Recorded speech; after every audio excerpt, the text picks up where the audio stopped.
Welcome to 10,000 Miles. Today's guest is Karaline Venezia. She's the Chief Revenue Officer of a company called Capacity, an automation platform that serves many industries.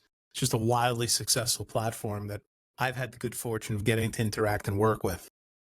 What attracted me to Karaline today as a guest is her poise, her presence, her easy way of conversation, and the rapid success she's had during the course of her career. We tapped into lots of things in this episode, from failures and comebacks and mentoring and things. We've gone all the way around the block on leadership. I think you're going to find today's episode super interesting. So without any further ado, let's dive in.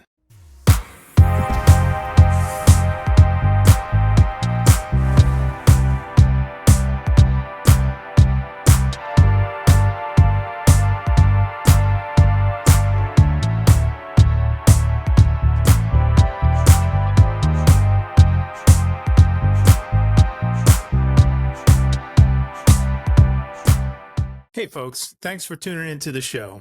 You can find us on YouTube, Apple Podcasts, Spotify, iHeartRadio, the Podcast Index, and Podcasting 2.0. We'd really appreciate if you download Fountain, find us there, and support us via Value for Value. We hope you enjoy the show. Happy listening. Karaline, welcome to 10,000 Miles. How are you today? Good. How are you doing? Thanks for having me back. You are so welcome. I was really looking forward to this conversation today. And it's funny, I say this all the time. Every time I get on, I say, I was really looking forward to this conversation. But it's true. I've had so many great people on from so many different areas and walks of life. And when you agreed to come on the show, I was really excited about it. I think you have a special finesse and way about you. And I'm really, really eager to get the audience to get to learn more about you. I think it's going to be fun. Awesome. Well, thank you. Thank you for having me, and thanks for inviting me. I was very excited to do it. So I'm excited for the conversation today. Cool. Well, I know a little bit about you. I've had the benefit of getting to know you a little bit, sharing cocktail, going on a client meeting together. But the audience doesn't know anything about you. So how about you introduce yourself and tell us what you're doing right now? Yeah, of course. So Karaline Venezia, I right now professionally, I'm Chief Revenue Officer at a company called Capacity. So we're an AI-powered support automation company. I've been at Capacity in total for close to 4.5 years, but there was a little bit of a 2-year break in between there. So I came back actually in April of this year and have been in the CRO role for a little close to 4 months now. Prior to that, I've spent the last probably 20 years in some form of the customer experience space, whether it was customer experience measurement, a little bit in the contact center space, and then in AI kind of customer experience automation for again, the last 5-6 years now. So professional life has always been around customer experience. And then personally, live in Saratoga Springs, New York. I have a husband, 2 kids, French bulldog. Don't have much time to do hobbies, but love yoga, Peloton, just getting outside, staying active. A Peloton person. Fantastic. We have one of those here. It doesn't get quite as used as much as I'd like it to, but hills and valleys. Yeah. My daughters use the Peloton a lot. I'll see my youngest will be up there, but when my oldest is here, she's married, doesn't live at home obviously anymore, but when she comes and they stay for a little bit, the Peloton gets plenty of use, so it's great. My wife is more of a gym person. She likes going to the gym. Yeah, no, I've just since working from home, it's been nice to have it in the house, and then I've been trying to get the kids to love it too now. So they have made it a competition, so they like to do it, and it's good for everybody. That's great. Hey, the thing that there's a reason why I pick certain people to come on, or I invite them, I should say, and hopefully they graciously accept as you did. First of all, what I told my wife when I came home from our first business trip together, I said, wow. I said, there's this new person who just came back to the company here, so where I just recently got introduced to. Name is Karaline, and I thought she was 26 years old. She looked like she just graduated college. And I was saying to myself, I can't believe how much poise and professionalism this young lady has. And she goes, I bet if she's older than that, you're just getting really old. And I said, well, it's probably true. And I think then when we met at a client site, and I got to find out that you may be a little bit more senior than that. We'll just leave it there. I was still like, you have an amazing way about you professionally. You have a lot of, you're very thoughtful. Your communication style is very poised and put together. You again, you communicate very well. You're knowledgeable, and you have this level of confidence around you that's not arrogance. And those attributes, like when I find people with those attributes, I want them to come on the show because I think those are the attributes that are not in textbooks. Like it doesn't say these words and do these things. And I'm sure you've modeled other people, or you saw what people do and you liked it. Maybe you did a little bit of it, or you saw how people like, ew, they're disgusting. I'm not going to ever do that in my life. What I'm interested in sharing with the audience, if you're interested in sharing, is like, how did this all come about? Like, how did Karaline get built? Where did this all start? Yeah, no, it's I think from my perspective, and again, I think from out my career, there's been mentors, there's been people that I've tried to emulate and certainly like to learn from everyone that I work with. I think there's always things that you take away from a person where it's I like that. I really want to try to replicate that in my career and just how I hold myself. And then similarly, you learn things that you don't want to do in those interactions as well. And nobody's perfect and you constantly learn and get better and grow over time.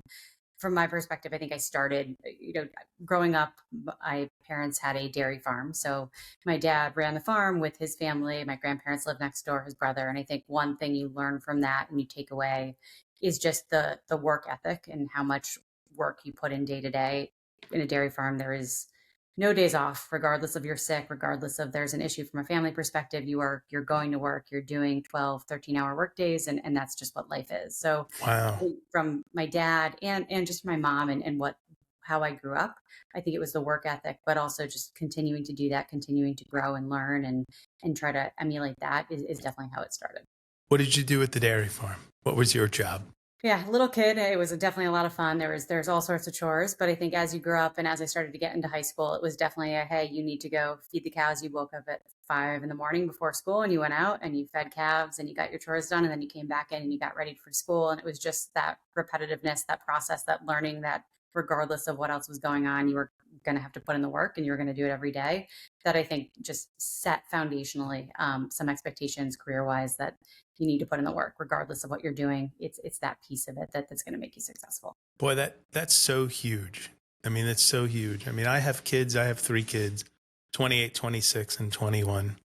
And, as a dad, you're trying to run the balance of being a good parent, being an advisor or a mentor and loving them unconditionally and all of those things.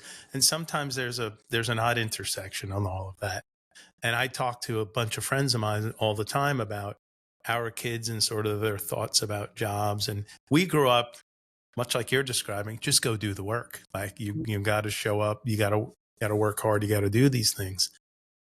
So this is something new I've learned about you. I'm absolutely not surprised, and I'm beaming ear to ear over that experience because now all the dots connect for me. Like you were thrusted into sort of a no excuses environment. Like if you didn't feel like getting up, animals didn't get fed, like things didn't get done. It's like these are things you can't call out on. You can't skip a day on. So this work ethic piece is just fantastic.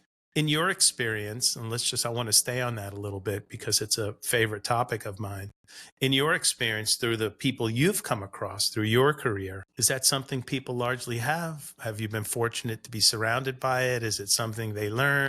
What's your thought on it? I mean, clearly with you, it was instilled in you early. I could tell you the same story about me, definitely instilled in similar ways. Mine wasn't cows, but mine was incinerators and things around an apartment building where my grandfather was the superintendent, mopping floors, polishing brass, burning garbage, because that's what you did in New York in the 70s. We burned it. But what do you see out there today with as far as people who have it and don't, and can it be trained? Can it be learned later if it's not instilled? Unpack that for me, or as Kyle would say, double click on that a little bit for me. Yeah, no, I think from my perspective, and again, I've worked in mainly kind of the startup environment from a career standpoint, and I think that's honestly been by choice. I've had a couple of stints at larger companies, and I think in the startup world, you tend to see people that have that grit that are going to put in the effort, especially from a leadership standpoint. So I've worked with a great I think I've been very fortunate with the CEOs that I've worked with where they instill that in the culture where it is a work hard, like you're coming to put in, 150% and you really need to put that in day to day. And it's not going to be easy. I think it's not easy in any job, but there's a different level of difficulty when it's a startup and when you're trying to make it in that environment where it's incredibly competitive and there's a lot of people that are trying to do the same thing that you're doing. You need to stand out in that crowd. So I think that piece of it and what I've experienced career wise is definitely again across the board. If you're not going to put in that effort in a startup, you won't make it very long. It's just Yeah. it's kind of a you either trial by fire kind of experience, and so I think that's something that I've seen again and again where it's those people that have the grit that, especially being a sales background, you're going to fail 70% of the time and win 30% of the time if you're lucky. It might Yeah. be, it might be less than that.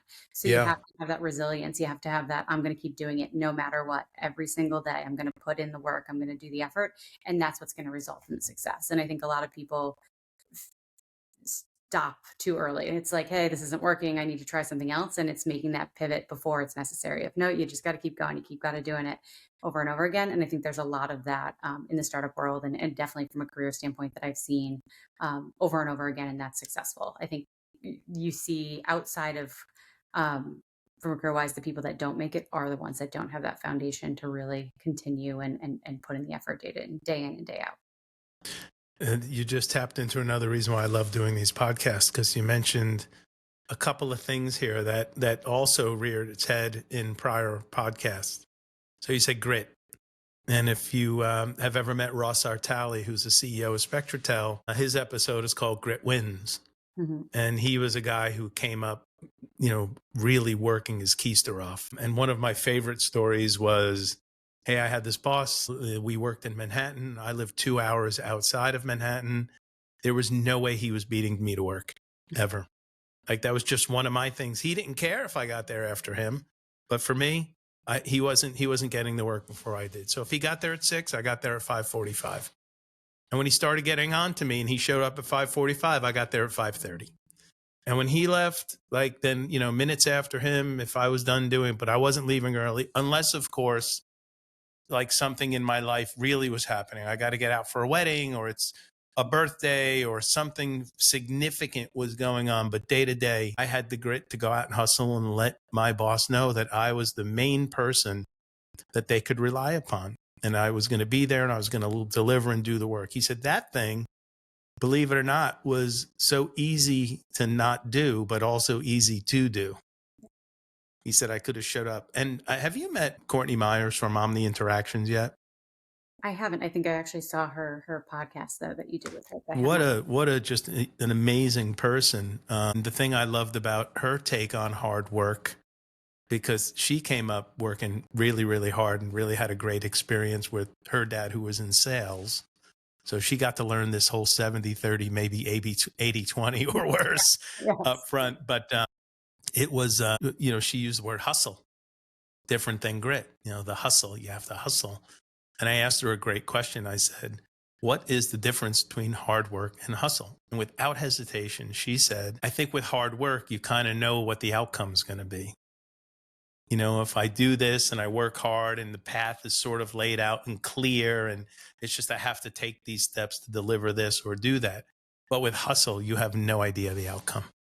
Like you're out there just working it. And I guess that's, from a sales perspective, the amount of hustle that's required, because you're right. You're lucky if it's 70-30, but that's why the 30 is so great. I mean, it's such a great thing because you've made a relationship. It's fantastic. Well, it's a topic I really love. So in the startup environment, yes, I understand you're finding you're around kindred spirit. You're around a lot of people who share it. And if they don't make it, they don't make it. You spent some time outside of startups?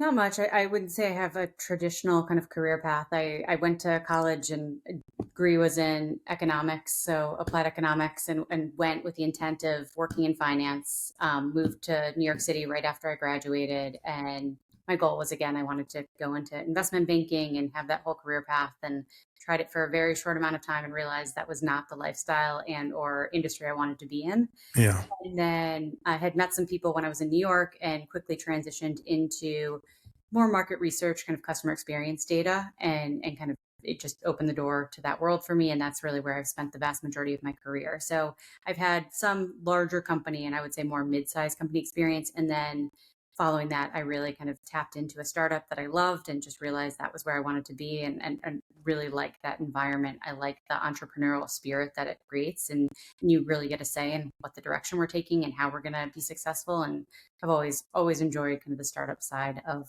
the business. So I've spent most of my time there. What was the first startup you joined? So it was a company called 4C. So it was a customer experience measurement and based in Ann Arbor, Michigan. So there was something called the American Customer Satisfaction Index that was created by a professor out of the University of Michigan. And Okay. it was back in, I would say it was early, probably 2010, 2011 when I started there.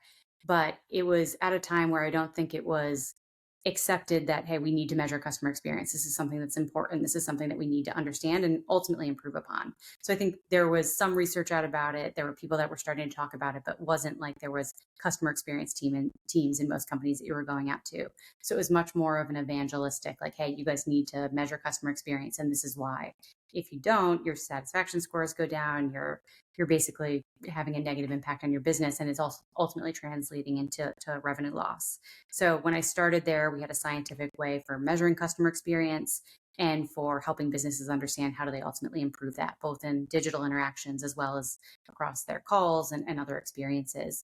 So having that kind of evangelistic, like this is why you do it. It's not a budgeted item, but it's something you should do and you should start to look at. Gave me that exposure to kind of that startup world and just loved it. What exactly was your role at that company? So I started as in a sales role, kind of what I would consider kind of a traditional account executive role. I had background and experience in pharmaceutical market research areas for my first job, kind of out of when I got out of finance. And they had asked me to come in and start to build out the customer experience kind of pharma team. So I had started there reaching out to companies like Pfizer and AstraZeneca and those and telling them why they needed to measure customer experience. And luckily it went very well. And I started there and then grew into media, financial services, some of the other verticals that we started to sell into. Yeah, I love to tell this story, and I haven't yet told it on the podcast. But I had met a guy, gosh, a long time ago, maybe in the early 2000s, who was in charge of customer experience or reporting on it at AT&T back in the day. Like, this dude was already retired by the time I met him, but he told some great stories about the infancy of measuring customer experience, and more importantly, what that value of that and how that really translated to the bottom line. So they were a big survey company in the 80s and 90s, and they would go out and do all these surveys and they'd get all these results back, and they would say, hey, look at that. Everybody thinks we're good. This is awesome. Like, X% good. Like, here's a small percentage of people that didn't like us. And maybe it was, it was probably bigger than this, but for simplicity here, it was don't like you, love you. Right. In the middle was, well, hey, they like us. Look, everything's cool. So the results come out and they put it out. And the way the leadership team read it was, hey, a certain percent like us, like maybe 80% like us, 10% love us, and 10% dislike us. And so the initial reaction was, man, if we can just get that 10% who don't like us to like us, man, we could pick up 10% here. This just be a big lift. And AT&T is massive. 10% is a massive opportunity. And so he said to them, hey, that's the wrong area to focus on. Like, we've got this 80% that like us but don't love us. And if we unpack the difference between like and love, there's no loyalty, right? There's absolutely no loyalty in like. There's loyalty in love, right? And so they were like, no. So they had him run down this thing, and they ran all these, marketing got involved. They ran all these campaigns. They made all these outbound calls. They did all this stuff to try to push the dislikes to likes. And they did. They moved, a good percentage of dislikes to likes. And the next survey came in, it was largely improved, but there was no revenue impact at all. And so he rolls the tape and said, I told you so. He took the same results. They said, hey, let me work with marketing on getting my likes to loves. And he did so. And almost percent by percent, as they moved the likes to loves, they saw a percentage increase in their revenue and loyalty. Hence the book Good to Great, right? Similar stories about focusing on people and their attributes and skills. What was your experience during those days of, delivering, the value and the insights into customer experience? What did you learn? Yeah, I think that was one of the biggest learnings, is just how much of an impact it did have. Because I think, again, there were teams that had done this, there was surveys that existed, but it wasn't what we really brought to the market of that company was a scientific way to measure that. So if you had your experience, we would measure the experience on that website and getting much more prescriptive about it. So if somebody just looked at, you know, customer success or customer experience as a vanity metric. So our CSAT's high, we're in a good place, everyone loves us, there we go. And it Yep. was taking that and breaking it down to say, hey, no, this isn't a vanity metric. This is something that we can get prescriptive about and really start to make tweaks. And what we were selling was essentially a scientific algorithm that went through and said, hey, you have, the core parts of your experience, whether it's a website or a digital experience or an interaction in a contact center. Here's what makes up the core parts of the experience. That all drives your satisfaction. And then that satisfaction drives what that consumer is going to do, whether they're going to purchase for you, whether they're going to be loyal, whether they're going to return and other components to that. So it was really starting to look and getting prescriptive about, okay, we know your CSAT's here, but to your point, what do we do next? And it was helping clients figure out what do they do next to move those numbers that were ultimately going to drive those ROI, those revenue numbers for you. So the story you shared was a funny one, because you would come into teams that had a really good understanding of saying, hey, our CSAT score is here, we're doing fine, we don't need to do anything. And I was like, no, if you could do nothing, or you could go back and you could change these small tweaks, and you're going to see X% increases in your loyalty. You're going to see X% increases in, new business on the website or in your e-commerce site. And being able to, one, make the recommendations, but then actually see kind of the changes, like the story you shared, where it actually did result in improvements over time and incremental increases, was a light bulb moment, not only from a career standpoint and what we could do to give clients those insights, but also from a client standpoint to see them actually say, oh, this matters. We should invest in this, because that's Hmm. really when you start to get the teams engaged on how do we do more of this? How do we really understand what we can do? And I think we've seen that kind of expand over the last couple of years into now what customer experience measurement is, and just how much of a business is now focused on, okay, this is important. We need to make sure we're driving customer experience. Awesome. What'd you do after that job? So after that, I actually went to a company called Give and Take for a little bit. So the founder of and CEO of 4C started a company called Give and Take, which is based on Adam Grant's book, Give and Take. It was a startup what I was at for about a year and a half, and ran sales there and worked in sales there. But we were selling a platform that was really designed around how do we help and encourage within companies, employees to, one, ask for help. So we know asking for help leads to, and asking for help from people that you aren't normally engaged with, asking for Hmm. help is going to lead to better solutions to problems, going to lead to improved culture overall. So it was a platform that was really trying to drive reciprocity within organizations. So I was there for about a year and a half. And again, it was great to kind of take the research that you've seen in the book from Adam Grant and Yep. see how does it apply to a corporate environment. Well, that's super interesting. How was that met by companies? I'm sorry, I couldn't. How was that met by companies? I mean, what did they, how did the platform work? And what was was there a good level of buy-in on that? Yeah, I think it was definitely a something that you had to find the right team, the right group to buy into it. We saw a lot with HR teams and groups that were really focused on diversity and inclusion within organizations, because it encouraged people to get out there and ask questions and ask for support. So a lot of the teams that we ended up working with were in kind of the inclusion departments, in the HR departments, and especially if they had engaged with and were looking for ways to drive just connection within their organizations. It was very cool to see that you would have, someone come into the company that started, they would ask them to make a request. So go into the platform and ask for help on something. You're new Okay. here, you've never interacted with anyone, just anything you need. It could be, I need help getting introductions to the team. I have this project I'm working on. Does anyone have any research on this? And being able to show kind of how many people from different departments jumped in and offered support and added research and added that, and what that did to just help companies, one, drive awareness when you have a large company of how many people are working there, what each role was, and then new people that started. We definitely saw engagement in a lot of larger companies that were really focused on how do we encourage collaboration, how we get innovative ideas from one department to another. Kind of like an internal Reddit. Yeah, exactly. It Yeah. was an internal Reddit, an internal, Yeah. what we call reciprocity ring, which is like if you give something to someone else, their likelihood to be a giver and continue kind of that give and take relationship continued to increase over time. I'm gonna go get that book. It's a great book if you haven't read it. It's interesting. I haven't read it yet. What'd you do after Give and Take? Give and Take, I actually ended up going to Capacity, so where I am now. So Yeah, David Karandish, who's the CEO of Capacity, and I think you've had him on a podcast in the past, had I actually have. he had acquired 4C, the customer experience measurement a company that I was Okay, at. So I had met him in the past. He had started a company called Capacity, which we do support automation, AI support automation. So I ended up leaving Give and Take and going to Capacity, and there for about 4 years in the sales, and then moved into a VP of Industry Solutions role there as well. nice. You had a little stint where you left, did some contact center work or some BPO work. Yeah, so I was at Capacity for close to 4 years, and then I left and ran operations and commercial at a contact center called Extend Ops. So we had offices in Mexico and the Philippines, and we outsourced customer care operations for J.Crew, HelloFresh, Match.com, some larger brands where they were looking at having an offshore strategy. We worked with them to outsource those customer care operations. And just when you thought you were out, Came back. they Came back. pulled you back. They pulled you back in. So now Exactly. you've been back at Capacity for a little while, and Yep. you're the chief revenue officer there now.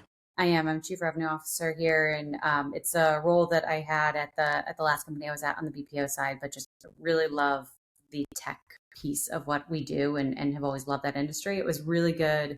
I think always being and selling into more of that contact center and customer experience environment, selling the technology into it, to go for 2 years and actually work in those environments and see what the challenges are, interact with the technology, and really understand, how do we automate pieces of this. I think it's an industry right now that is looking at all of these AI solutions that are coming out that could potentially deflect calls from them. And they're big pieces. We have to put butts in seats to be able to grow and to be able to continue to provide customer experience solutions for their clients. So it's a good intersection of kind of the outsource space with the AI piece and the deflection piece that I'm working on now to really come back to the tech piece and deliver that appropriately. Yeah, it's a full circle journey for you, which is great. Now that you enhanced the intimacy in which you knew what the problems were, and now Exactly. that you're sitting behind a platform that can go in and solve them in a robust manner, it's exciting. I love the platform, you know that. So Yeah, no, um, it's easy to make some assumptions when you're selling the tech into it that this is what's going to solve all your problems and this is going to be the end all be all. But then once yeah, you actually get to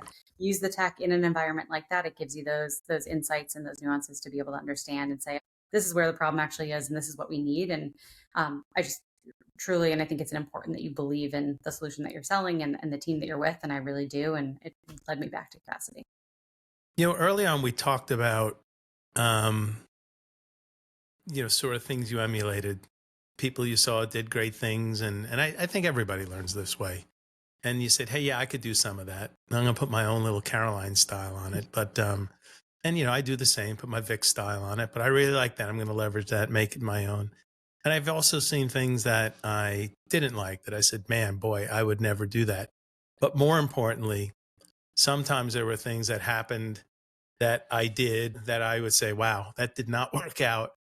And I'm never going to do that again. Or that was a bad call. And really, I hate to use the term failure because I'm one of these eternal optimist persons where I think every failure is just an opportunity to learn. But, let's talk about your opportunities where you've had to learn. Do you have anything memorable along the way where you just go, and, it's funny, my wife will say to me, why, when you wake up in the morning, sometimes the first thing you say is, yeah, right. And I go, because I'm so hard on myself. I wake up in the morning, I could be thinking about something from 15 years ago. I don't know why I do this. And I'm like, well, all right, I can't get it back. But I'm like, crap, I just see it as like a missed opportunity. Now, yeah, it's not like I, missed the opportunity to buy Bitcoin at 9 cents, which we all did, but you know what I'm saying? So is there a time where you had an opportunity where something really didn't work out exactly how you'd hoped, that you really got a big lesson from it? And are you willing to share what that might have been? Yeah, no, I think probably every day there's something that I don't do well that you learn from, and you get better every single time that happens, and it's always a learning opportunity. And to your point, I think I probably mentally spend a lot of time going through those cycles of what could I have done and what Yeah, tweaks should I make and how can I get better.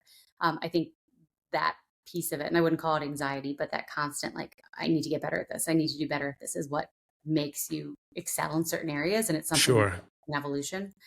There's definitely lots of stories where I did not make the right choice, and I've had to learn from that.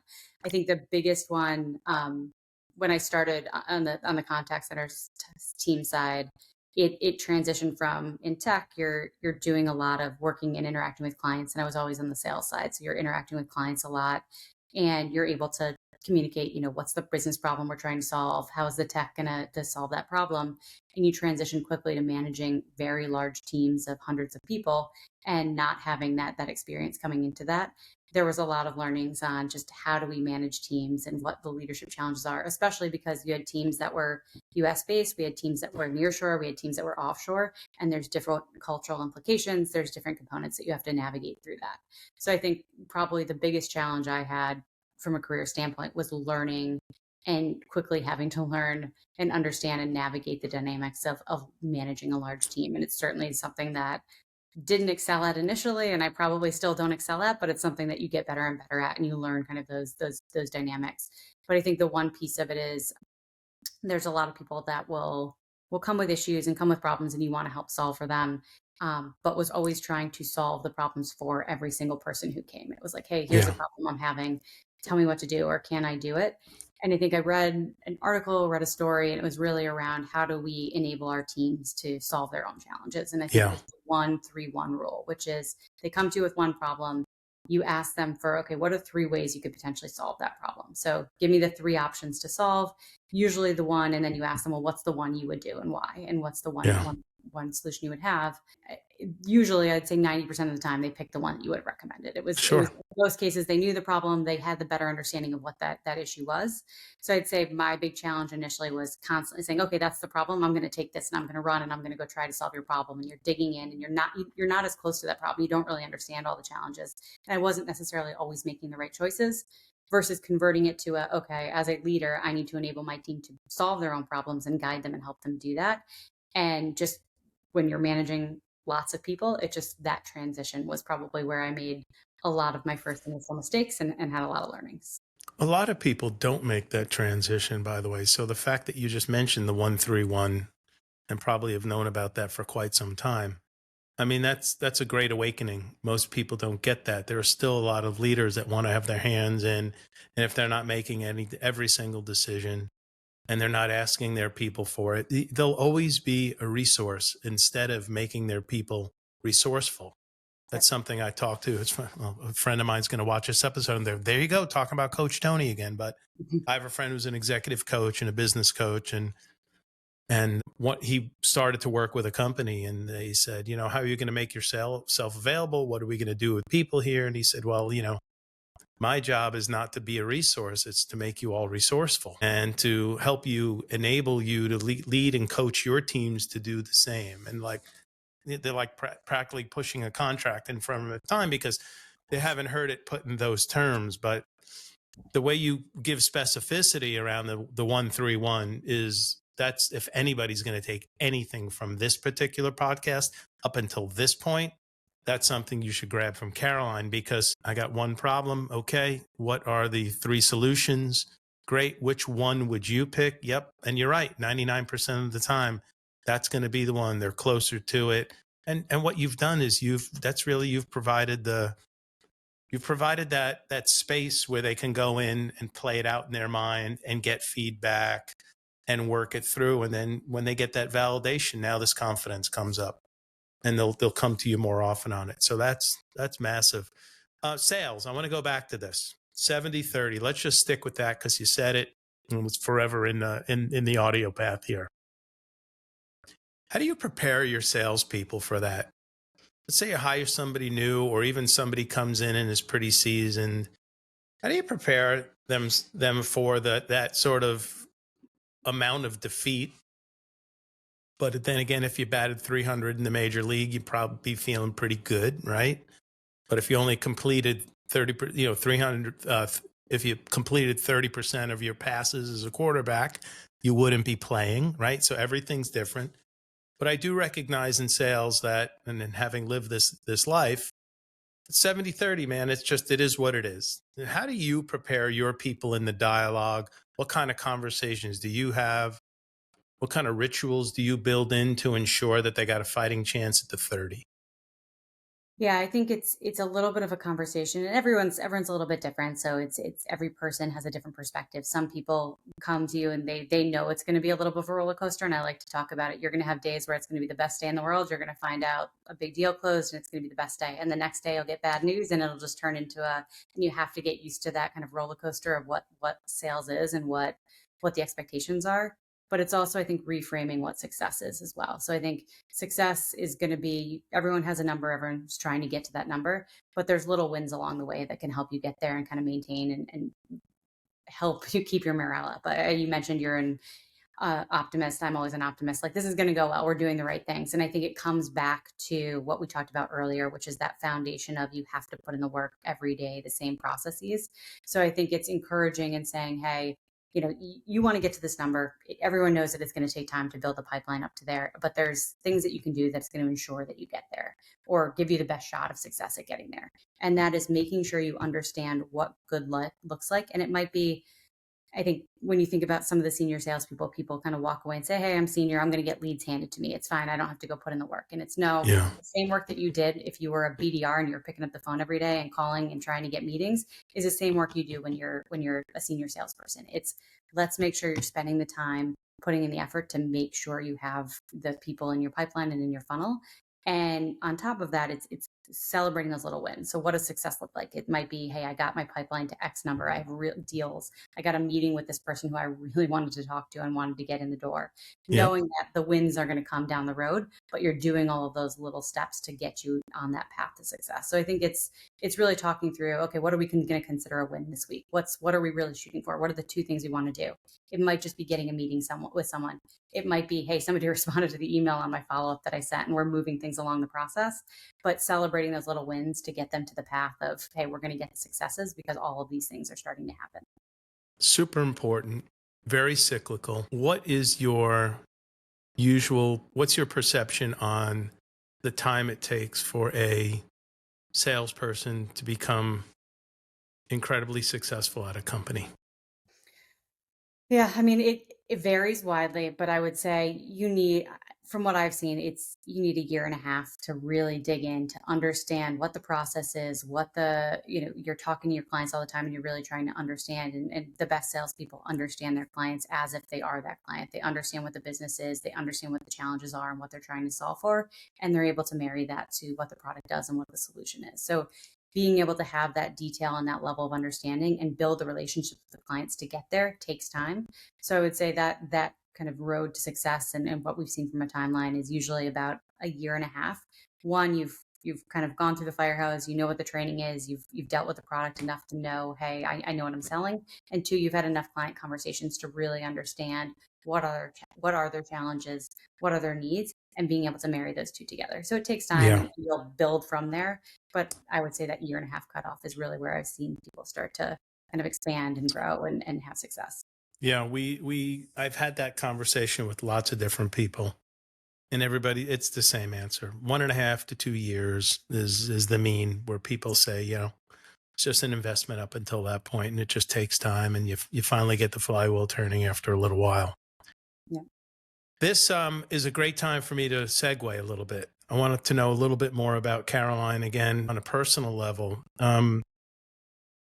Most people who find success in their lives, whether it be professionally or personally, I have found have morning routines or routines in general.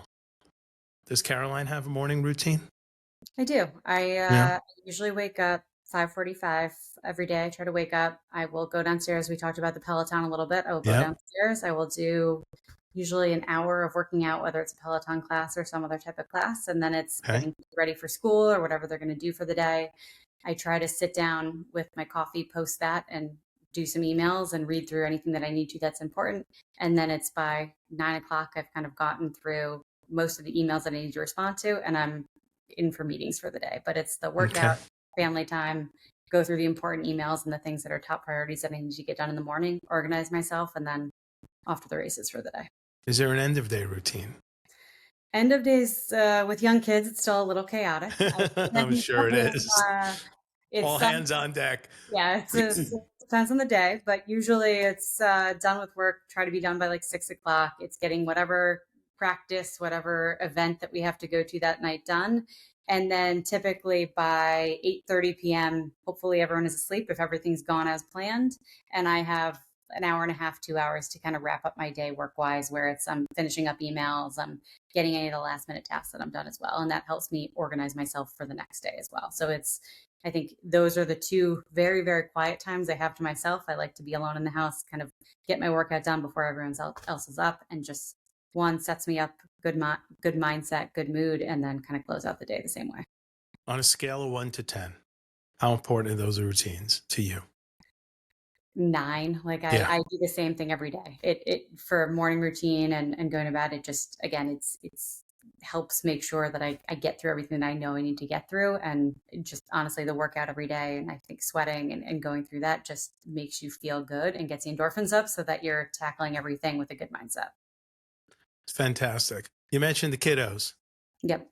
and it's been a little while since I've had kids your kids' age, that is. Work-life balance is a topic that often comes to the forefront. As a working professional, how does your family and you, how do you achieve this balance? I mean, is this something you schedule? Is it, I'm not even going to lead the witness here. How do you manage it? I mean, somehow, like if you ask me how we manage it, I would just tell you, well, we got through it. Yeah. And sometimes I made a good choice and sometimes I made really bad choices, but we got through it. So I'm asking how you get through it so that we could maybe, leave a few breadcrumbs behind for those who may be wondering how you're getting through it, because we all went through it. Yeah, I think I heard someone speak a couple years ago, and I can't remember who it was, but what they shared was non-negotiable. So my family's always going to be my top priority. You have kids, they're always and forever going to be the top priority.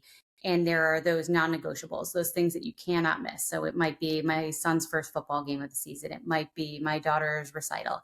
Those are things that no matter what's going on at work, I'm going to be there. I need to be there. That's important.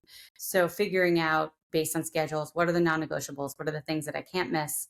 And then working the work schedule around it. I travel a lot. I know you do as well. So it's, hey, I have to have the non-negotiables. I have to have those dinners, those things that every day I need to be there consistently for my kids.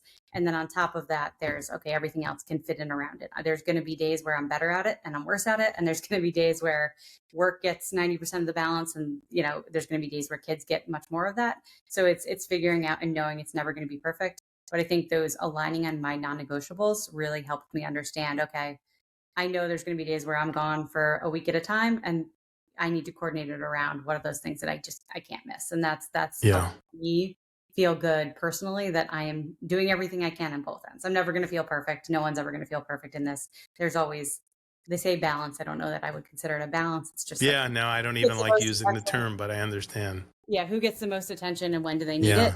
And figuring out what that looks like. And that's worked well for me.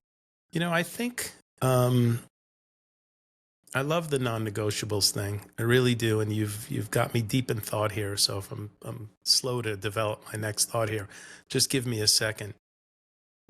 What I really find is that definition of non-negotiables is so subjective to the individual. And when I go back to the grit, the hustle, the startup environment, all of these things, those things are so demanding that I could imagine that a person's list of non-negotiables, if that's an environment they want to thrive and live in, they're going to be less on that list. They're going to be a short list. It's like breathe, eat, drink water, give birth to this child I'm bearing. The list is going to get short. And what I find now, and I'm having some conversation with some folks about their kids and their generations, I'm finding that kids in their 20s now, their list of non-negotiables is getting a lot longer. And we debate it because as people who came up through grit, and I say we, I mean the people I'm speaking to about this topically on a regular basis, it's like we always end the story with who's getting it right. Who's getting it right? But here's what I'll tell you. Without all of these other things, milking the cows in the morning, feeding the cows, doing all this work, grit, hustle, smaller list of non-negotiables within reason to have an amazing family and life. Those come with the ability to advance your life in other ways. Some people may or may not be interested in it. I don't know. I mean, what are your thoughts as I just ramble on here about this topic of that individual sort of sense of what the non-negotiables are? What do you see and how do you think about it?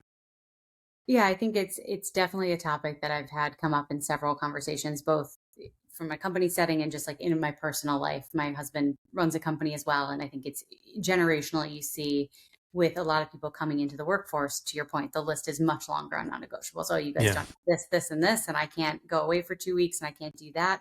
I'm out. It's not what I want.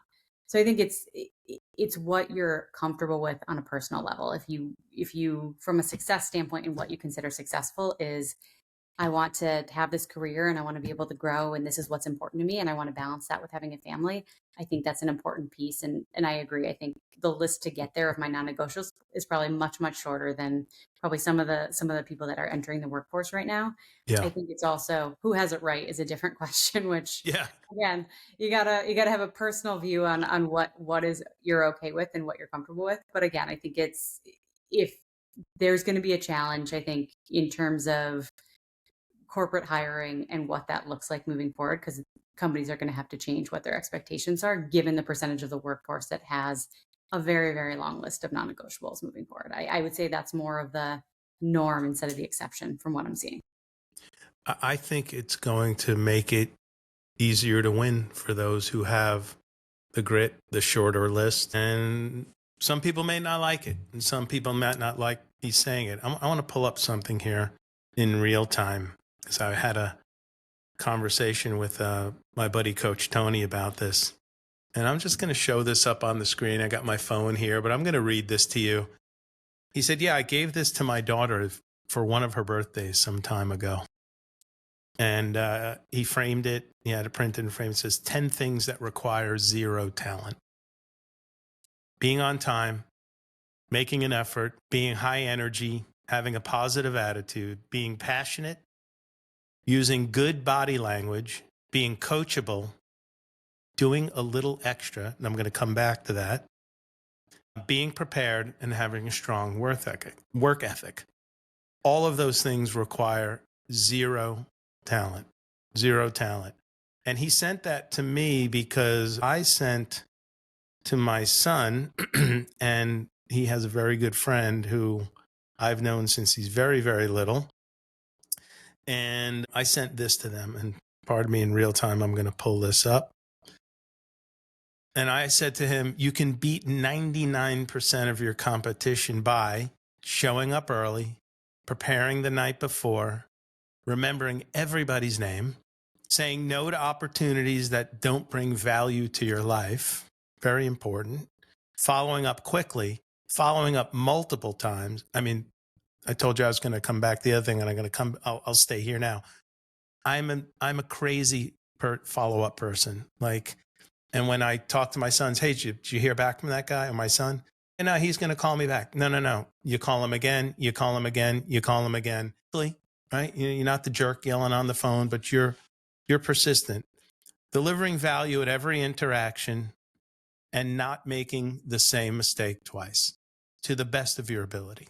That happens to people, but with the best of intentions, sometimes it happens. But the title, you can beat 99% of your competition by. And so as the workforce starts redefining what balance is to them and the trade-offs they're willing to make and what they want out of life, I think it's going to be easier to compete. And if you want to sort of get maybe a more direct and raunchier view from a guy like Dana White from the UFC, he's got a very direct way of saying, if you're not effing lazy, like you're going to kick ass. He's just basically just says it because he goes, people are getting lazier. Yeah, I would They're agree. not willing to show up. Report I read as well. And it's not even, you're going to be more successful. I think it's going to impact overall well-being and happiness. If you look at research on childhood development, and it's a topic Indeed. I think you mentioned as well, because my kids don't have a farm to go work on every day. So how are you going to instill these values Right. in children? And the research that they did, and I can't remember the university, was that the kids if you want your kids to be happy later in life, the biggest determining factor of their happiness was how many chores and how much work you gave them when they were a little kid. They understand, they learn that there's value that they can put out in the world, that they can provide and they can contribute to the family. And that Yeah. stays with them throughout their life. And they learn that and they apply that to their situations, whether it's school, whether it's work, whether it's sports. It's all of those things that are going to determine not only their success, but also well-being and happiness. So I think it's going to impact, competition is going to get much easier, but also success and happiness. And I think we see that as well when you look at some of the research on generations, and just like their overall well-being continues to go down as well. I'm gonna tell you a little secret, Caroline. You might not have known about me, and I'll leak it out to the audience here. I had a great set of role models. I really did. Work hard. My father had 2 or 3 jobs. He was worked in a corporate gig, but then he always ran his own business in the summer. And he was I wouldn't say he was a novice mechanic, but he was better than a novice mechanic, and that pushed him to get a job at a service station on Saturdays because he loved fixing cars. And I tagged along with him. And then he started an air conditioning and refrigeration business. Went to school, got certified, started servicing window units in New York, all while being in the insurance industry. Like, he was a hustler. My grandfather, same thing. I don't think it's ever really too late, because if your kids don't grow up on a farm, or my kids didn't have to shovel the burnt trash from the incinerator and things like that, I think there are other forms of discipline and the way people can create routines in their life that can drive the same outcome. Thing I told you I was going to get back to here, one of them in the one Coach Tony sent says, do a little extra. Boy, that is so understated, because people always say, I'm going to go the extra mile. And we often say the extra mile is only a millimeter. It's really only a millimeter. It's checking your work the second time before it goes out. It's asking a peer, hey, can you read this for me? I'm about to send this. Not quite sure I got the right sentiments. Can you get another set of eyes on it? These things take 30 seconds. Yep. These things don't take days. And, to this day, Tim Reese, you've met him, right? Yep. He and I constantly go back and forth. Hey, take a quick look at this. Right before I got to do this podcast, he shot me a document. He said, hey, take a look at this. I open it up. I read it. I type away. I'm like, oh, he goes, my God, perfect. I'll do the same to him. Leverage the people around you. Leverage. That's the extra mile. He could have just sent off what he did. And he's a confident guy. But the extra mile is, what am I willing to do to make sure this is great? I'm going to get another set of eyes on it. I'm going to do that. There are so many things people can do that. Let me transition. I want to ask you another question. This is a favorite topic of mine. Mentors. People in your life. Have you had people in your life that were you would say were instrumental to moving the ball or getting your career or your life professionally or personally to the next place? Yeah, I've definitely had, again, throughout the course of a career, a couple different people that I would consider mentors, not only from kind of parents growing up, and then when I got into corporate world, one of the first CROs that I worked with was someone who I thought was just a phenomenal leader. And I think one of the talents that he had was just creating a culture of collaboration across the team. So whether you are someone that was very quiet and probably didn't stand up and speak out and share your ideas very often, or someone that was outspoken, if you were in a room with 60 people, he would make sure that everyone felt heard, everyone was engaged. He would call out people, not in a negative way, but make sure their voices were heard. And he knew and had the right kind of social cadence to be able to do that, to say, hey, we haven't heard from this person yet. Talk to me a little bit about this, share this story, and got to know everyone, to your point, know everyone's name, but on a personal level, on a deeper level, and just showcased how much extra you could get out of a team by doing that. And I think that's something that, again, I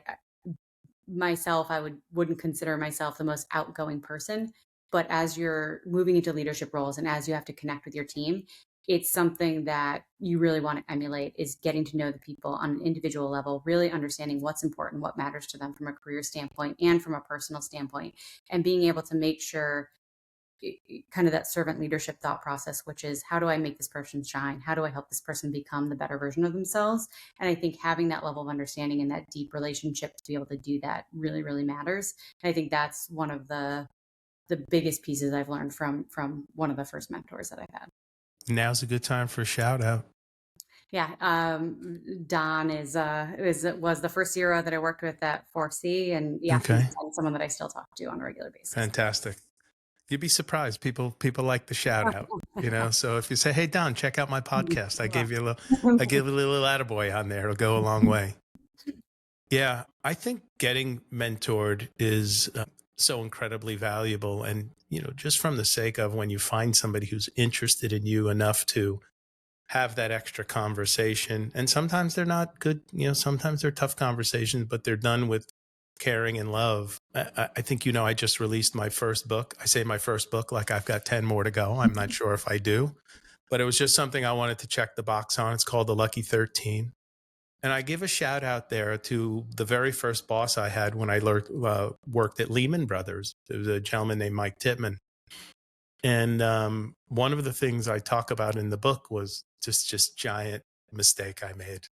I mean, Karaline, this is one of these things that even though this happened in 2004, 20 years ago, sometimes I still wake up in the morning and I go, crap. It's just like, how did you do that, you dummy? I got on a call. I had it on speakerphone. I had a Nortel system where I was working. The speaker phones weren't great. If you were talking and somebody was trying to talk, unless you shut up, you couldn't hear them, right? They weren't that great back in 2004.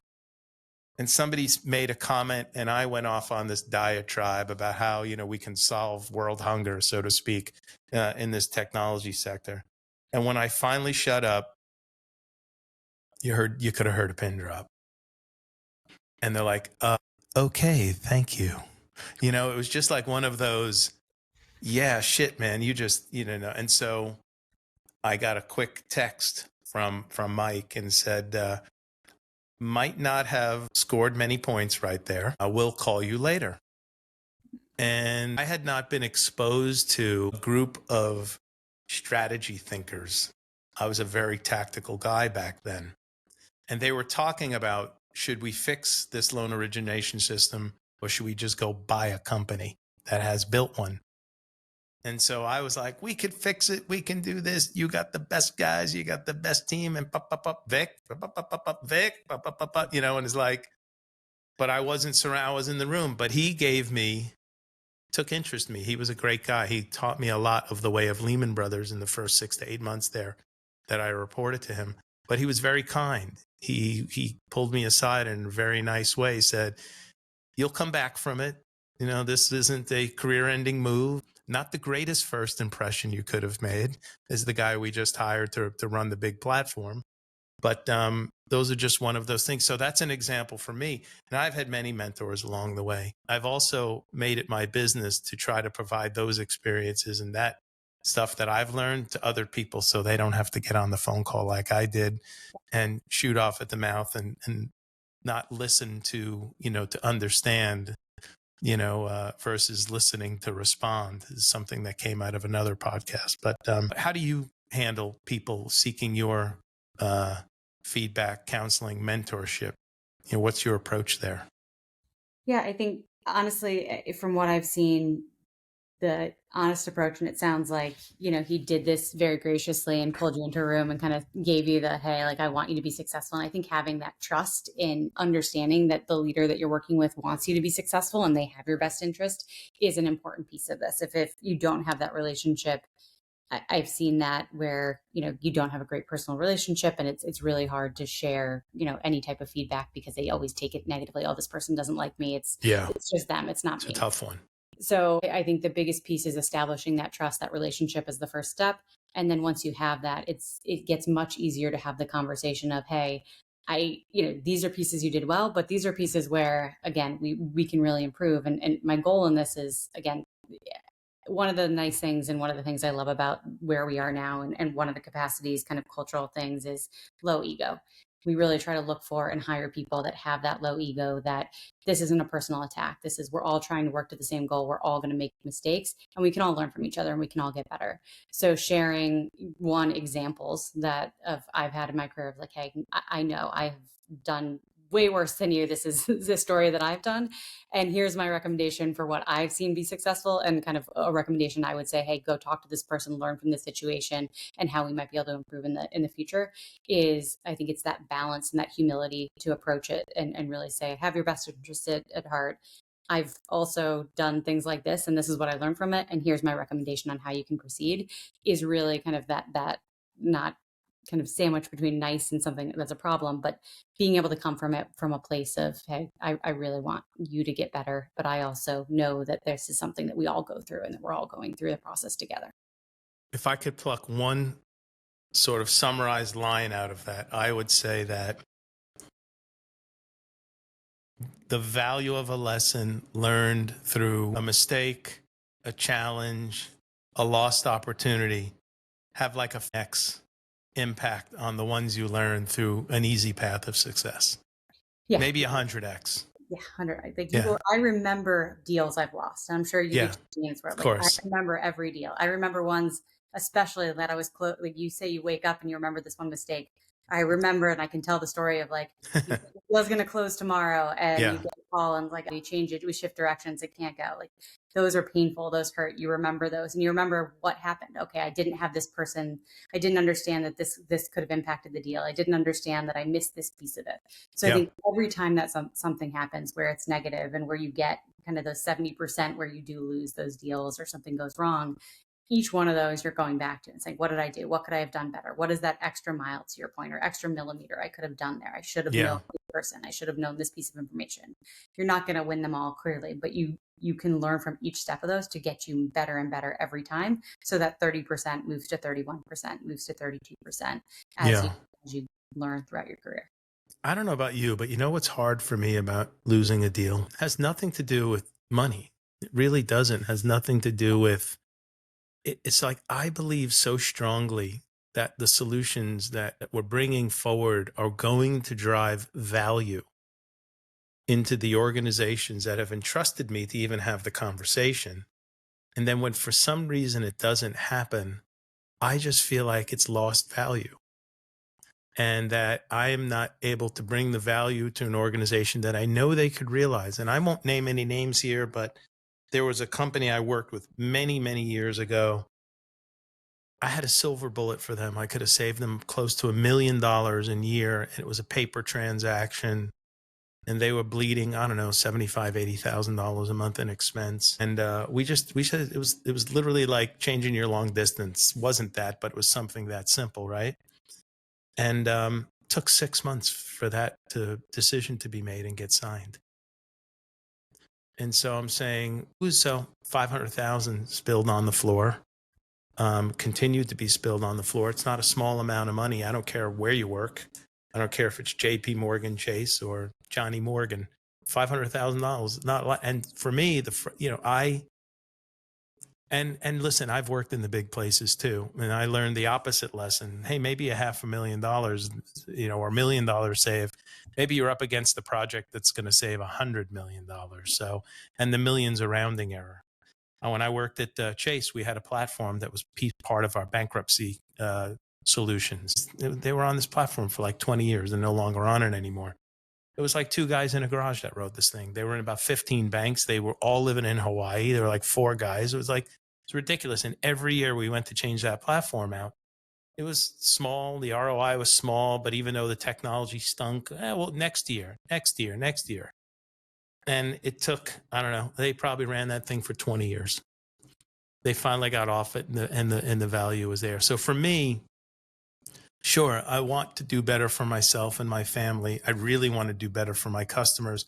And when I'm passionate that I know we have a solution that can really make an impact in their business, like I won't be happy if I just get paid. I will be happy when I go, their stock price went up. They just saved $5 million. They just able to increase their efficiency effectiveness. I helped do that. That's why I get up in the morning. Honestly, Caroline, those are the deals. Like when I lose those, I don't say to myself, I'm like, why how did I not make the business case as strong Right. as I could have? It's I did Right? something wrong to not showcase what Yeah. happened here. And I think that's it's a learning experience every time because you did something like for me personally, or and as you're coaching a team to do this too, it's getting over that mental hurdle of again, there's always projects that might have larger ROI. There's other business decisions that impact that. But I think it's that taking it to that personal level of like, hey, I could have done better here. I should have done something different here. I could have learned something from that is what gets you better. You have to feel it that personally. And I agree. It's not about the money. It's about, hey, I didn't make the business case well enough here and I could have done Yeah. something better to better articulate the value we could have provided. And I think having that critical view of yourself from a career standpoint makes you better. It helps you get better every single time you do that. So having that kind of and coaching kind of teams to go back and say, okay, let's look at what happened here and what could you have done is always an important part of the process. Yeah. We were on a call before this talking about another solution for another company, and they were talking about dollar saves and less technical debt and all of these things. And I didn't say a word on the entire call, and I just listened. I said, hey, there's one thing I'd like to add. I said, in this particular business, this solution impacts customers like this. And when it doesn't work either optimally or it's suboptimal or not working at all, this is the impact on their customer. So I suggest that we weave in here, like, we understand what happens when this doesn't work for you. This is your customer experience as a result of it. These things are very bad. And it's a significant customer experience. So yes, it's going to save money. It's going to be less technical debt. It's going to work. All these things are going to be great. But how does the rubber hit the road? And so at least now tonight I'll go to bed saying, okay, wow, we really now I feel like we got a 360 degree view around this, right? Yep. But again, I don't think I would have come up with that if I didn't have the opportunity to listen to the team point out all the other things. I was just searching for the little hole there. I want to go on to one more topic, and I saved this one for last because I think you're awesome at it. I have no idea how it happened, but you're a great communicator. First of all, I can't believe we've been doing this for over an hour already. I really like talking to you. You're very easy to talk to, and you have easy speak, and the language patterns that you use are, I don't know. I love listening to your voice, and I know people listening to the podcast are going to agree with me. But public speaking in leadership, speaking to groups, communicating to people, forget the deal, forget the client for a second.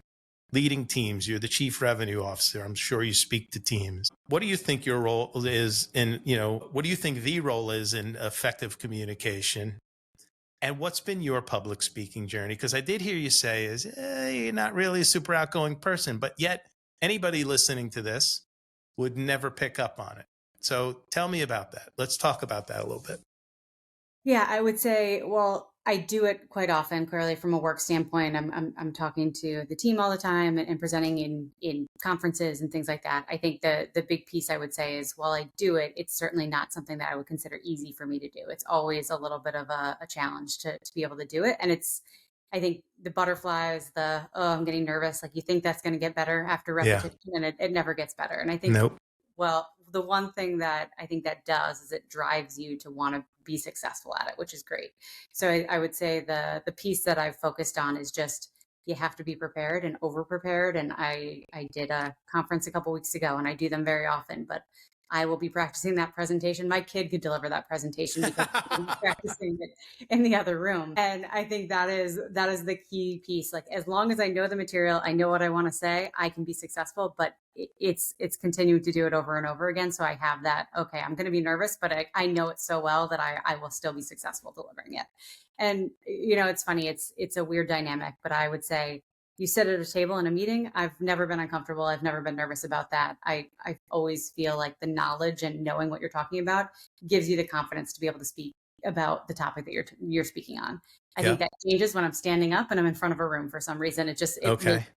It elevates it to a point where that's where I need to over prepare and have all the knowledge and know exactly what I want to say. But I think that piece of it is incredibly important. It's the preparation. It's the fact that I am, whether it's your team and you're comfortable and you're with people that you work with every day, you want to be prepared and know the topic that you want to cover and make sure that you're succinct, that you're covering the topics that need to be addressed and that you're clear so that everyone walks out of the room on the same page. Because I think we've all had situations where we've left meetings, and I was like, I talked to them about this. We all left the room, and so one person walked out with one view, one other person walked out with the other view. So that's also something that I've been every single time. Am I being clear? Am I being covering the topics that I wanted to address? And do we all walk away with very similar goals out of that conversation?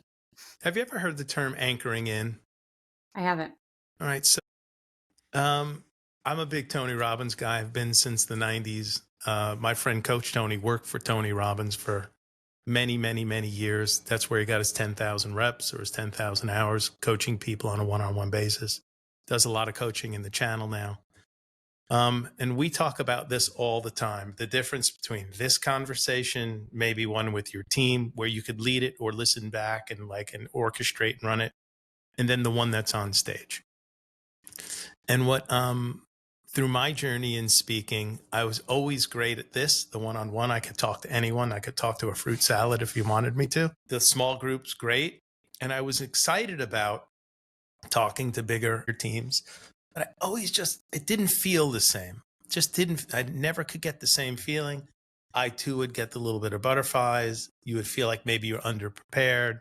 The lights were bigger, the risk was bigger, all of that. And what I learned for myself, and maybe this is something that might work for you, is you've got to anchor in that same feeling when you're in a group of 8 people. Yeah.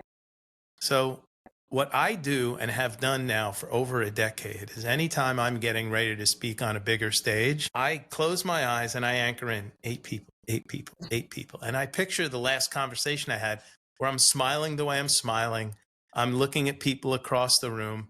I pick a small area of the group with a couple people in the back. I'm looking around. The room is not big for me anymore. It has been the key to the kingdom. It has been the key to the kingdom. I just anchor in the feeling that I get, and when I'm at my best and I'm talking in this small group, I could do the same presentation for 8 people, probably the same for you, and you're going to have a completely different feeling than being on stage in front of 200, 300, 400, or 1,000 people. There's just a dynamic that changes, but it's the same stuff. Yep. And then lastly, and it's funny, I tell Tony all the time, when you get confident in the subject matter that you can deliver and that you have, people say, what are you going to do on stage? And I say, I'm going to do this. Yep. What do you mean we're going to do this? Yeah, we're going to do this. What's this? Well, if you and I got on a call for 3 hours and we wanted to pick a topic and talk about it, we'd talk for 3 hours. I know we would. Yeah. And we'd be looking at the clock going, was that 3 hours? How the heck did that happen? And we go on and on and on and on, and it would be a great conversation. So we're just going to do this. Let's just do this. And it's funny because often Tony and I will want to do things together. He goes, I know we're going to do this. I'm like, yeah, we're going to do this. That's what we're going to do. But I don't know. See if that works for you. I'm not sure it will or it won't. It really worked for me. I just anchored in my most comfortable place. And once I learned to do that stage in that room of 1,000 people, 500, largest group I've ever delivered to was over 5,000 people. I made that 8 people in a conference room and just crushed it. And see if you could change that feeling, get rid of those butterflies. And I think that's, it's nice to hear that you still have them. But you overcome them. And like I said, I'm not surprised you said this, but I would have also not been surprised if you said, you kidding? I've been talking to 10,000 people my whole life, because that's the comfort level you have in your dialogue. And that's why I'm a big fan. That is a goal, that I can get up there in front of 10,000 people and not feel it anymore, but I'll try to anchor in strategy. But yes, no, I wish I would get there faster if at all possible. If I'm ever in the crowd when it's 10,000 people, and if you get that chance and I'm not invited, I'm going to come haunt you for it. I'm going to be in the crowd making a number 8. 8 people. I'm just going to I might even have a sign that says 8, 8, 8, and that's what it's going to be. Karaline, what a fast hour and 14 minutes. Unbelievable. What a great podcast. A lot of great insights and feedback. I think the audience here really is going to get to know you a lot more than they would have maybe just reading your name in the trades or on your LinkedIn. So I can't thank you enough for coming and spending time with me today. I really, really appreciate it. No, of course. It was a lot of fun. Thank you for thinking of me, inviting me. And yeah, really enjoyed getting to have the conversation today. Greatness.